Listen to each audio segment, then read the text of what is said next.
welcome back to another episode of the Carter Cast. I'm your host, Carter Bond. With me, it's Dylan, it's Connor. No Grant today, but that's all right. We're going to recap the conference championship weekend. Blowout in the Niners-Eagles. We're not starting there. We're starting with the great game. Bengals-Chiefs. All week leading up to the game, I'm back and forth. I'm like, I don't want to go against Pat Mahomes. Is this injury this bad? Is Joe Burrow the guy? The winner of this game we knew was going to be the face of the AFC. It was going to be, if Joe Burrow won, he was going to take Pat Mahomes' mantle. If Pat Mahomes won, it just improves his legacy. We saw the Chiefs won by 3, 23-20. Dylan, you were big on the Bengals. I still think I'm very right about the Bengals. And going into the Super Bowl, I really, out of the 4 teams that we had left yesterday, I think we're getting the 2 worst teams playing in the Super Bowl. We're not getting the 2 best teams. And, you know, I was watching a lot of the talk stuff today, and they were saying, you know, talking about the refs, talking about the Bengals. I will say the Bengals did have one last chance to go and score, and they just didn't get it done. If I'm Adagi, I can't remember his name, if I'm that guy, I'm not even breathing in Patrick Mahomes' area. I don't know what he was thinking. Yeah, and everybody was making excuses for this guy, right? They were saying that, you know, his motion took him in there, and everybody was feeling bad for him. That should be like rule number 1 before that play. If Mahomes runs out of bounds, you don't look at him. You just let him go out of bounds.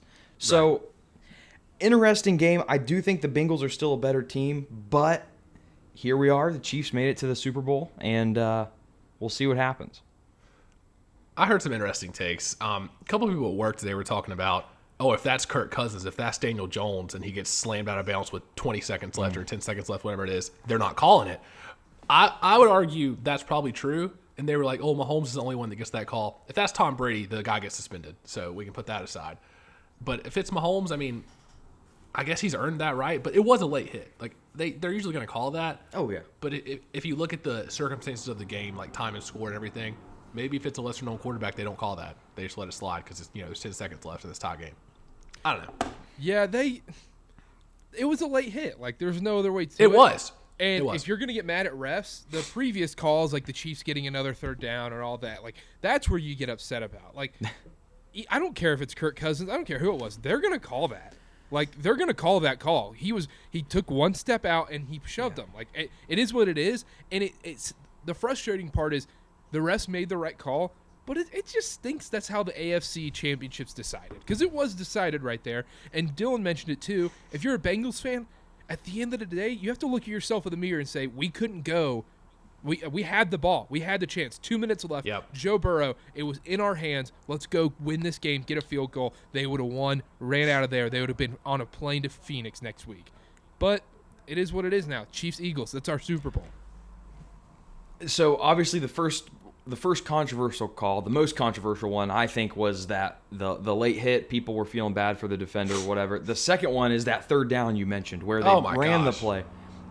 So I want to ask you guys, did you guys think that how that played out was like the referee's fault? Well, I've never seen that happen before. So it's like, are we really going to let, this ref from pretty like out of the play that nobody saw, like the play went on as scheduled? How is, I've never seen this happen. So is that allowed? Like, I was going to ask you guys, like, I don't think there's a precedent for this. Like, I've never seen a down redone. I've seen a down stopped, obviously, but like actually redone when the punt team's already on the field and they bring offense back out there. Yeah, I guess you have a point there, but the referee, if you go back, I'm trying to put myself in their minds, in their position. Yeah. The place is booming, and you saw the referee try to stop the play. He went in waving his arms. I'm sure he was blowing his whistle, and probably no one heard it. And then he backed out because obviously, you got 40, 20, whatever professional athletes. You don't want to get ran over. Right. I don't know. It wasn't right. It stinks if you're a Bengals fan. I kind of feel for the referees because it wasn't like he just didn't do anything and then they called the play back. Right. What if the referees just had a little button like on the side on their like belt pocket thing that just went bzz, bzz, and it sent like a buzzer, like a basketball buzzer throughout the stadium? Or sit just like a buzzer to the other refs to like alert them, like, hey, buzz, like stop the play. Even that. Yeah, but if you hear like a basketball buzzer, like, meh. Yeah, true. I think we just solved that problem. Yeah, I think I also it took. Go on, Dylan.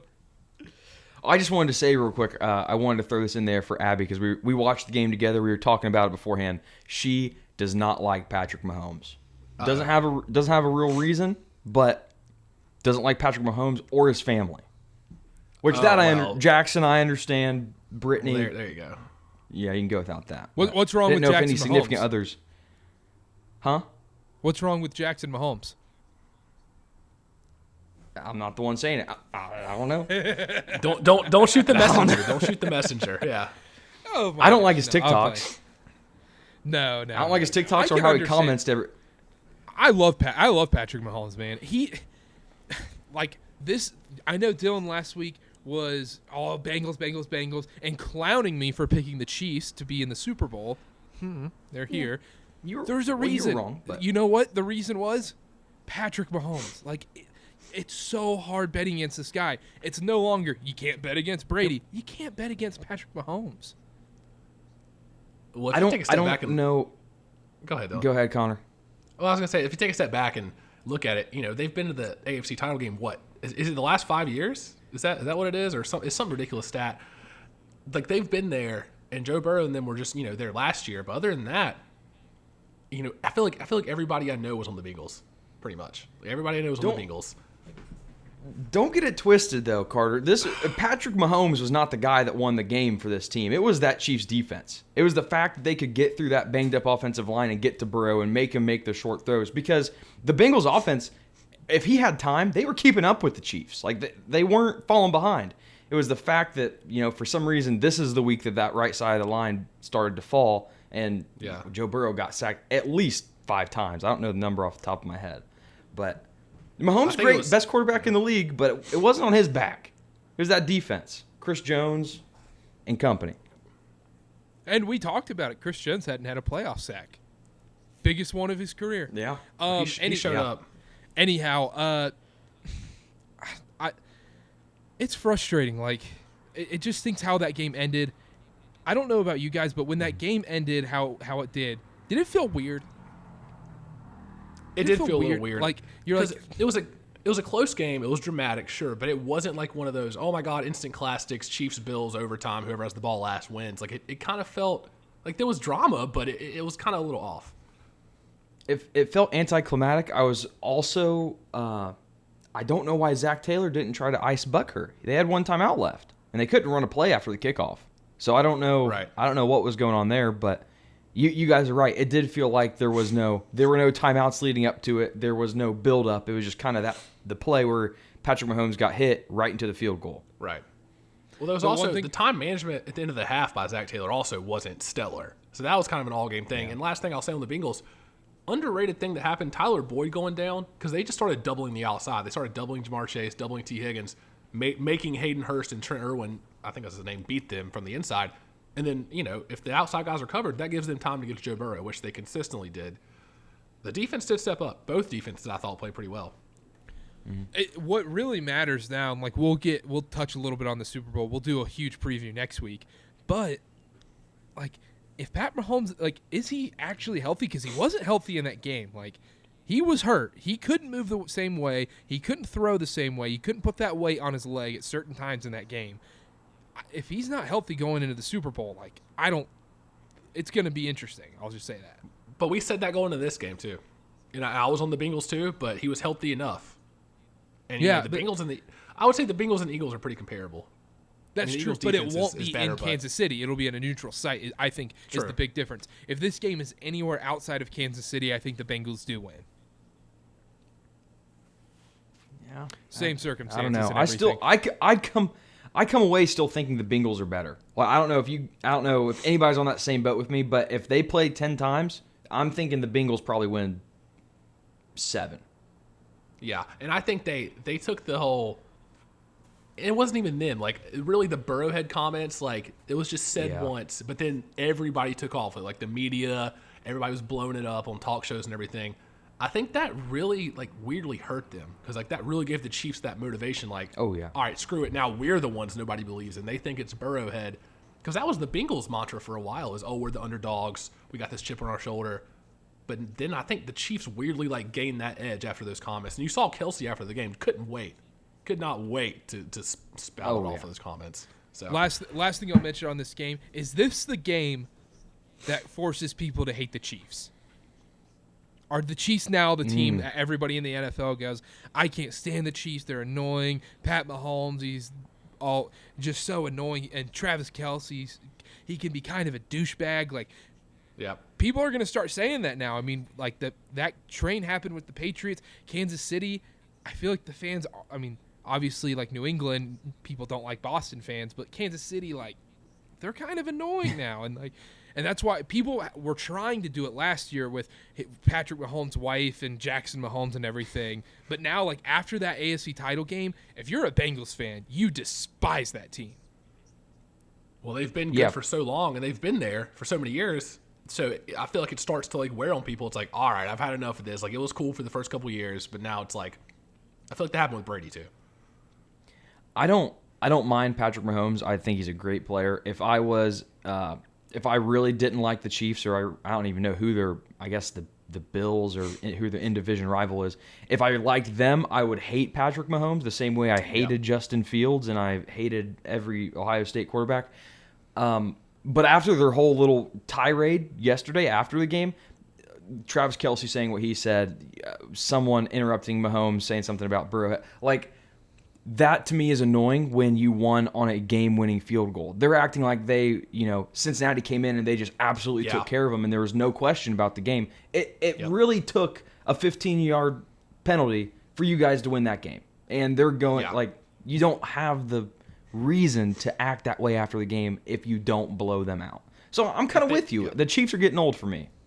If they got like wiped off the face of the earth, if the Bengals got destroyed, then sure, go in there and talk your trash if you win by 20. It was really a coin flip game. Like, if there's no penalty, it probably goes to overtime. And with the new rules, like, who knows what's going to happen with the new rules? And I kind of want to see that too. I want to add one more hypothetical before we move on. I think you can make a legitimate case that the Bengals are stepping up over the Bills as the number 2 team in the AFC. You guys have any merit to that? I think that's 100% the case. Think about how different this is if the Bengals' offensive line is healthy. I know you can always play the what-if game if people are healthy, and we'll talk about a big what-if in the next game with Brock Purdy and everything. But the Bengals, I think, have to be the number 2 team in the AFC. They made the Super Bowl. The Bills have not been to the Super Bowl. And the Bengals beat the Bills when it mattered most in Buffalo. And that was convincing, too. It wasn't a coin flip. That was convincing. And the Bills, when you think about it, they haven't even been to the conference championship the last 2 years. Well, that's what I'm saying. The same two teams. Maybe Josh Allen, I know it's so early in his career. They had a good window. They had a great window to, like, make a Super Bowl run and win one. They might have missed it. So who knows what's going to happen in the next few years. But Joe Burrow is here, and I think the Bengals are definitely surpassed them right now. All right, let's move on real quick. Not much. There's a reason why we spent most of our time talking about the first game, because this game sucked. This game was awful. This game was, I mean, I honestly don't know if I remember a more boring NFC title game. The only thing that was interesting was for a minute in the first half, it was kind of interesting if Kyle Shanahan could have pulled it off with a corpse at quarterback. Philadelphia wins 31-7 against the San Francisco 49ers. Eagles minus 2.5 cover, under 44.5 clears. Brock Purdy gets hurt. But really what happened in the game, first drive, Devontae Smith did not catch it. And that changed the game. That flat out changed the game. It did. We can talk about officiating all weekend long. It was a bad weekend for officiating. I've seen everybody talk about this with the whole LeBron, Jason Tatum thing. It's a story for another day. The Chiefs game, the officiating was questionable. A lot of questionable calls against the Bengals. And in this game, it was like, that was a very crucial call. And I didn't even know this. The new rules, they can call down from upstairs. They have those angles they were saying on the broadcast. They can call down and initiate a review and be like, hey, we think this came out. Review this. They don't have to wait for a coach's challenge. So that's what kind of shocked me. And I don't know. I mean, if you're the Niners, if you're Shanahan, like, I don't know if I would have challenged that, because nobody seemed like, none of the defenders were like, oh, incomplete, like, challenge that, But the thing is, what they should have noticed, and obviously it's all hindsight or whatever, but they should have noticed that Devontae Smith was trying to hurry the play up. Yeah, that's a good sign. The camera angle went straight to Devontae Smith going, let's go, let's go, let's go, let's go. Yeah. And then that should have been your telltale sign, like, hey, let's stop the clock here, even if it means, hey, I need a defender to fake an injury real quick. Stop the clock. Do whatever you have to do to stop the clock, even if you don't burn a timeout, because that changed the game. That completely flipped this game upside down. If you're a 49ers fan, the rest of your life you are going to be saying Devontae Smith didn't catch it instead of Dez caught it kind of thing. I think if the game was close, they'd be saying that a lot more. But I think the stomping, I mean. I don't think it would have been a stomping, though. Like, that was fourth down. Like, that call was everything.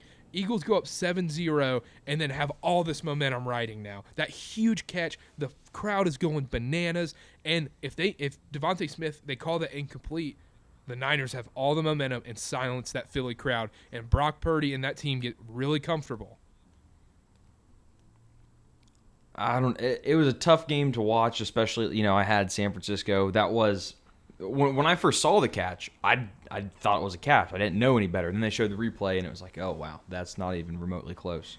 So you're right. That was a very big part of the game. Once Brock Purdy went down, and we saw Josh Johnson. Is that his name? Mm-hmm. Yep. Once we saw him for a couple plays, I was like, yeah, I don't know if these guys can do it, which stinks because, again, I think it sounds dumb after losing 31-7, but I do think the 49ers with Brock Purdy are better than the Eagles. I think that the 49ers with Garoppolo better than the Eagles.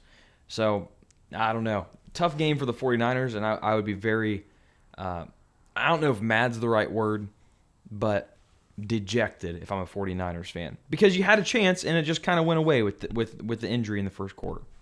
So Dylan's takeaways from these two games were the losing team was better in both games, and they should be in the Super Bowl. Oh, the Bengals Chiefs yesterday, that's my Super Bowl. Like that, those are the top two teams in my opinion. I still think the Eagles are very much overrated. And the 49ers are better, but they're not as good as the Chiefs or the Bengals. So that's just my opinion. Obviously we don't know. In the set, you're right, Dylan. You mentioned it when Josh Johnson came in. You saw that first throw, and you're like, "Yep, it's over." There was a little dump off to McCaffrey, and he literally threw it straight into the Eagles' defensive tackle's hands, like straight there. It was a foot away, away. I don't know what Kyle Shanahan did. I don't know who he pissed off. I don't know what NFL scriptwriters he went after, but if it's the NFL scriptwriters, whether it's the football gods, whoever it is, yep. They hate the 49ers and especially Kyle Shanahan. Imagine having such good teams and seasons and you just can't do it. You just can't get there through these crazy circumstances. Even when he was the offensive coordinator in Atlanta, you're up 28-3. 28-3. Yeah, it was rough for sure. Even then though, as soon as Josh Johnson came in, you knew it was over too. I just really wish Purdy didn't get hurt. Number one, so we could have seen a good game. I was just so curious to see how he responded, especially when the Eagles scored first. I was so curious to see what happened. Yeah. The game was not going to rest on the shoulders of Brock Purdy. No, you mentioned it. You mentioned it on the clip we put out there. But yeah, Eagles dominated. Chiefs win. Eagles, Chiefs, Super Bowl. What were you going to say? Yeah, I was going to say, the Niners only scored one touchdown, but damn it was the McCaffrey DraftKings boost, so that's all that we care. That's all we care about. So that's fine. Dylan, quick initial Super Bowl thoughts. Let me hear. Very boring game. Eagles win by 21. It's going to be bad. Oh my gosh. Eagles are going to destroy Kansas City. Early bets. Didn't you just say Eagles are extremely overrated and they are not to the level that the Chiefs and Bengals are? Yes, but I saw how that Chiefs secondary reacted to rather small receivers in Chase and Higgins. Hurts is going to have a field day passing over this defense. It's going to be Eagles probably score 40 plus. Easy, in my opinion, easiest bet of the Super Bowl that I already have in. Eagles team total over 24.5. First half over 12.5. Both of those. Oh, I like that first half one. I love that first half one because they come out quick. Oh, it's going to be a massacre. And I don't think we're going to get a fully healthy Mahomes. He's going to have 2 weeks. I don't think it's going to matter. We saw how he was after one. The Eagles haven't scored less than 20 points this season with Hurts as a starting quarterback. They've done it once. They've scored less than 20 points once. It's going to be bad. I feel bad for the Chiefs. And the Eagles' pass rush is a step up. So if Mahomes can't scramble, because he only rushed 3 times in this pass game, and one of them was the very last play. If he can't scramble around, I mean, 1 or 2 hits, he might be done. Eagles, one of the best offensive lines, too. They're going to protect Hurts. He's also banged up a little bit, but I think that the Eagles are going to protect Hurts better than the Chiefs are going to protect Mahomes. I can agree with that. I will say this. The biggest advantage the Philadelphia Eagles have is any 4th and 1, doesn't matter where they're on the field, they convert it. It's an automatic conversion. That is such an advantage, being able to convert every single 4th and 1. Well, the Chiefs were, 31st this year in 3rd and 1 conversions, is what they said on the broadcast. 31st, and they're in the Super Bowl. So yeah. those little situational moments, you might think like, oh, it's not a big deal. But if you're the Eagles and you know for a fact on 3rd and 5 you've got 2 plays to get a first down, I think that gives you a little bit of an edge. I don't want to get into it too much. Oh. Go ahead. I don't want to get into the stats too much beforehand, but I looked at a lot of things today, and I'm not going to take the over in the Super Bowl. I'm not going to do it. But the Eagles and the Chiefs, both top 5 in touchdown percent in the red zone, 3rd down conversion, 4th down conversion. It is going to be a fun game, even if you don't think the Eagles are going to pull away. There's going to be points. I wanted to mention this real quick. We should have been smarter. I texted you guys this. How did we not think of the storylines of this? Because, what are the actual storylines if it's Bengals 49ers or Bengals Eagles, really? Dude, the NFL always knew they were going to make sure the storyline was Andy Reid going against the Eagles, to the Kelsey Bowl, going at it, Pat Mahomes having one more chance, becoming the guy. Is he going to take over, get past like the Aaron Rodgers spot where Aaron Rodgers could only win 1 Super Bowl, leans into that greatest of all time, or is Jalen Hurts that guy and all this? We should have known those were going to be the storylines. We should have known. In retrospect, though, I mean, wouldn't Brock Purdy, Mr. Irrelevant, making the Super Bowl be a pretty good storyline too? Maybe after the Eagles won, they gave the call. It's like, all right, put the Chiefs over. Like we need the Kelsey Bowl. Yeah, that's what I was going to ask. Do you think that the NFL is rigged? Do you think that the Bengals and Chiefs refs, is it rigged? Because I heard a lot of that today too. I'll put the conspiracy theorist hat on. I believe the NFL has to be somewhat rigged because I watched that game in 2016 against the Panthers and Broncos. Panthers were by far the best team in the NFL, and it was not close. I don't know if they necessarily rigged. I agree with that. As a Panthers fan, hurts to this day. I agree with that to a certain extent. I don't know if they're like fixing games beforehand, but if it's a 1-possession game and they're like, man, we really need the Chiefs to win. If it's close in the 4th quarter, then there might be a little phone call or two, a little text like, hey, let's go. Yeah, I think certain things are played with. Who knows? Anyhow, we're running out of time real quick. Connor, Super Bowl prediction. Give me a score real quick. A score? I do. Oh 3, my God! I do think. 2, I think. 1. I think the Eagles win. I think the Eagles win 31-20. 31-20. Eagles. Dylan, give me a score. 41-14 Eagles. Oh my gosh! All right, I'm going against the podcast. I'm not going to be the one, and I picked the Chiefs to win the Super Bowl before this playoff started. Chiefs 35, Eagles 32. So you think it'll be a good game? Scoring game. We're getting a high scoring game. I think there's going to be points. We deserve it. We're getting points in this game. I mean, the unders, shout out Dylan, have been hitting the last couple weeks in the playoffs. After a 5-1 overs weekend to start things out, it's been like 6-1 on the under. So anyhow, anything else? Yeah, I know we're going to do the prop show. Carter, you sent an interesting message to our group chat about a certain coin toss. I just wonder if we can get a sneak peek into that. That'll be next week. That'll be next week. There's some strong feelings related to the coin toss.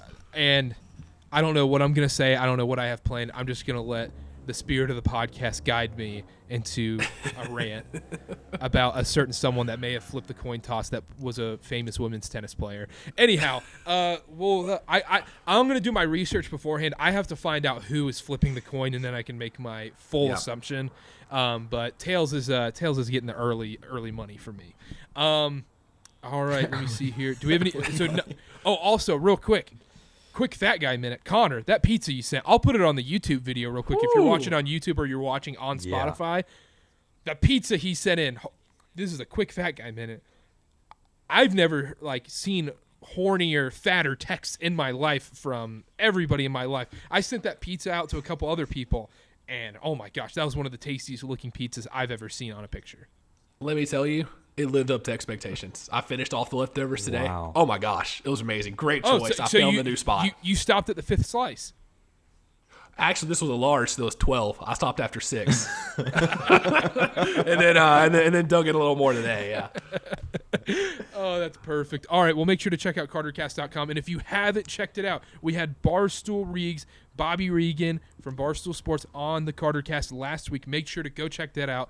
Hell of an interview there. Friday coming out. Connor and I are going to be doing a Duke Carolina preview. And last year we did it with a certain Duke Twitter person. This year we're going to be doing it with a certain Carolina Twitter person. You'll see that out coming Friday. Hell of an episode coming then. Thank you so much for listening. Subscribe to the YouTube. Subscribe to the show. Thank you so much. Check out CarterCast.com. Article about UVU coming out tomorrow. Oh, well, this interview's coming out, or today's podcast is coming out Monday night. So you'll be, if you hear it Monday night, it's out Tuesday morning. If you're in it Tuesday morning, it's out right now. Go read it. Should I do the thing where you can listen to the article? I'll just do a little audio of the article every time you click on it. I've seen those on some websites. Serenade myself to sleep with that, yeah. Yeah, serenade yourself to sleep with some UVU talk. Yeah, that's what gets ratings going. That's what the viewers are tuning in for. All right, thank you so much for listening. Make sure to check out Duke Carolina preview coming this Friday, and thank you so much, and see y'all. Bye.